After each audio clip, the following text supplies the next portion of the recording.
उपराष्ट्रपति जगदीप धनखड़ ने सोमवार को सदन की पूरी कार्यवाही में हिस्सा लिया और सब कुछ हर सत्र की तरह ही सामान्य जा रहा था। लेकिन अचानक आई एक खबर ने राजधानी दिल्ली के सियासी गलियारों में हलचल मचा दी। उपराष्ट्रपति जगदीप धनखड़ ने अपने पद से इस्तीफा दे दिया। कारण स्वास्थ्य समस्याएं। लेकिन क्या वाकई में यही वजह थी या पर्दे के पीछे की कहानी कुछ और है? क्या है पूरा मामला और आगे क्या होगा, आपको विस्तार से बताते हैं। उपराष्ट्रपति जगदीप धनखड़ के अचानक इस्तीफे ने राजनीतिक हलकों में अचानक हलचल मचा दी।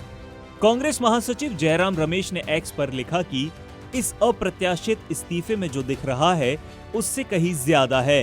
प्रधानमंत्री मोदी को चाहिए कि वे उन्हें मनाएं। सीपीआई सांसद पी संतोष कुमार ने इसे अप्रत्याशित घटनाक्रम बताया और कारणों पर असमंजस जताया। कपिल सिब्बल ने इस्तीफे पर निजी तौर पर दुख व्यक्त किया और मल्लू रवि ने इसे राजनीतिक अस्वस्थता का संकेत कहा। वहीं टीएमसी सांसद महुआ माझी ने धनखड़ से फैसले पर पुनर्विचार करने की अपील की है। उपराष्ट्रपति जगदीप धनखड़ के अचानक इस्तीफे के बाद कई महत्वपूर्ण और राजनीतिक रूप से संवेदनशील सवाल उठ रहे हैं। ये सवाल न केवल उनके स्वास्थ्य कारणों को लेकर हैं, बल्कि उनके इस्तीफे के पीछे की संभावित राजनीति, समय और प्रभाव को लेकर भी हैं। क्या स्वास्थ्य कारण सिर्फ बहाना है या पर्दे के पीछे कोई सियासी दबाव था? क्या सरकार से किसी मुद्दे पर टकराव की वजह से उन्होंने पद छोड़ा? इतना अचानक इस्तीफा, क्या कोई अंदरूनी संकट या मतभेद हुआ था? क्या एनडीए किसी नए चेहरे को लाने की रणनीति पर पहले से काम कर रहा था? क्या ये इस्तीफा स्वेच्छा थी या सत्ता की तरफ से संकेत? इन सवालों के जवाब आने वाले दिनों में सामने आ सकते हैं, लेकिन अभी की स्थिति में ये इस्तीफा सिर्फ स्वास्थ्य कारणों की आड़ में छिपी बड़ी राजनीतिक चाल जैसा प्रतीत हो रहा है। इस्तीफे के बाद से सत्ता के गलियारों में नई जोड़ तोड़ शुरू हो गई है और देश के दूसरे सर्वोच्च संवैधानिक पद के लिए एक रहस्यमयी दौड़ फिर से चल पड़ी है। इस दौड़ में कौन कौन है और सबसे अहम, उसे जीतने का तरीका क्या है? आइए इस चुनाव प्रक्रिया को समझते हैं। कौन बन सकता है उपराष्ट्रपति और कौन नहीं? संविधान के अनुसार कोई भी भारतीय नागरिक जो कम से कम 35 वर्ष का हो और राज्यसभा का सदस्य बनने की योग्यता रखता हो, वो उपराष्ट्रपति पद के लिए उम्मीदवार बन सकता है। लेकिन वो व्यक्ति भारत सरकार, राज्य सरकार या किसी स्थानीय निकाय में लाभ के पद पर नहीं होना चाहिए।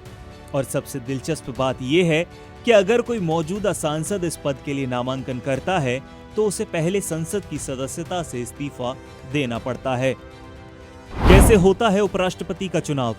उपराष्ट्रपति का चुनाव सिर्फ सांसदों द्वारा किया जाता है, यानी कि लोकसभा और राज्यसभा के सभी निर्वाचित और मनोनीत सदस्य वोट डाल सकते हैं। इसमें राज्य विधानसभाओं की कोई भूमिका नहीं होती, जैसा कि राष्ट्रपति के चुनाव में होता है।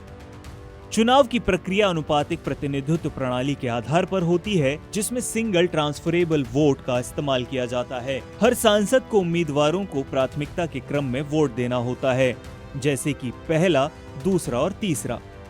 गिनती में पहले प्राथमिकता वाले वोट देखे जाते हैं और अगर कोई उम्मीदवार कोटा पार कर जाता है तो उसे विजेता घोषित कर दिया जाता है। अगर विवाद हो तो कौन करेगा फैसला? यदि उपराष्ट्रपति चुनाव में कोई विवाद या आरोप लगता है, चाहे वो प्रक्रिया में गड़बड़ी हो या मतदान में अनियमितता, तो इसका निपटारा केवल भारत का सर्वोच्च न्यायालय यानी सुप्रीम कोर्ट ही कर सकता है।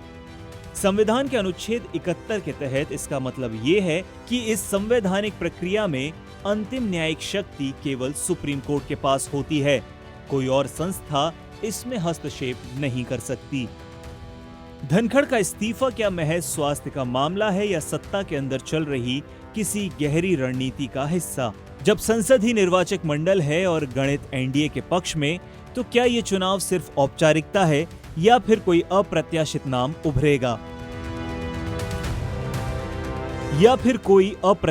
नाम उभरेगा? जिससे राजनीतिक संतुलन बदला जा सकता है?